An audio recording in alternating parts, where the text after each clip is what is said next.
Well, here we are again in fiberglass heaven. I'm going to keep this one fairly short since I've already done one video this week. But what I've been doing is a little more fiberglass patching, and you can see that one there. And what that was, it was a light, like a GM interior light switch, which somehow triggered the alarm system when the door was open. And I filled the keyhole switch, whatever you want to call it, which activated the alarm. And I've also made kind of a big hole in the front end here. Now, hindsight, this would have been the time to take the headlights out, but I didn't realize I was going this far. So up the front here, we've got all the shrapnel which come out of the front. And the reason this really came out was I discovered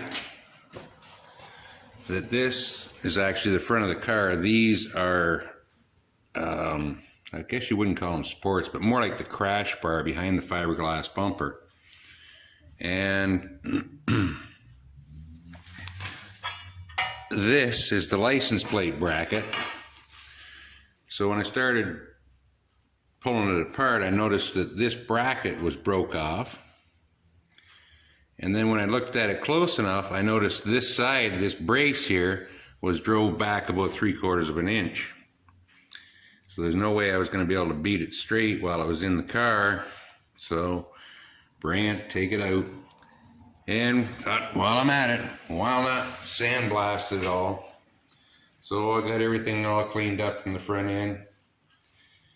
So next up, I will hang her all up, throw a little splash of paint on it before it goes back in. And this has been a little side project here. This is the tail panel out of the 31, which, well, there's not much tail panel left by the time you French in the taillights and the license plate, but there's a little bit of it. So I got to do a little bit of straightening, clean that up, and finish it off. Anyway, I'll be back later on. I've wrapped the plastic car up for the night, put it to bed, and hung everything in the high dollar spray booth. And if you notice, I've added one more light up there, which really brightens this end up, which helps. And another thing I forgot to mention, right now that entire front end is hanging off my overhead crane.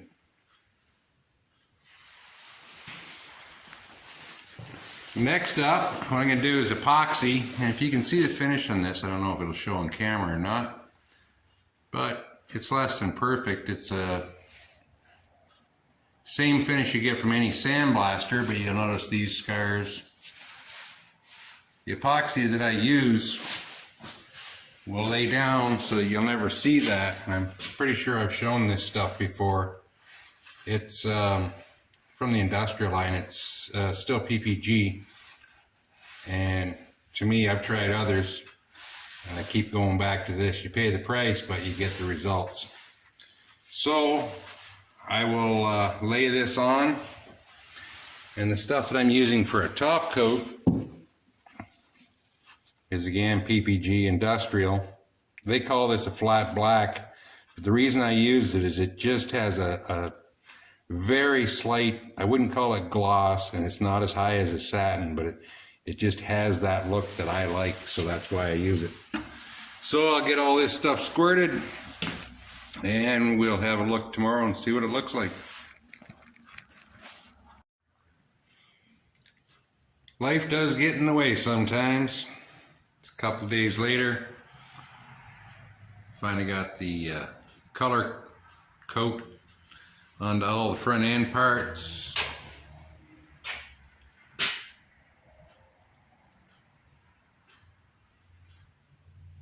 And I've already had the owner of the 31 here for a visit. He's had a couple of days off, so now he's got all kinds of great new ideas. So I did get everything all painted. I don't know, it'll be a little bit hard to tell, but I was saying earlier about the amount of sheen or whatever you want to call it on the black that I use. I don't know, it's just me, but that's what I happen to like. So, I'm not sure what's going to be up this week. The only thing I asked for Christmas, I didn't get. So the little fat man with the beard and the red suit, we're not getting along right now. 0 back orders. Still waiting. So, see what happens this week. I'll catch you next time.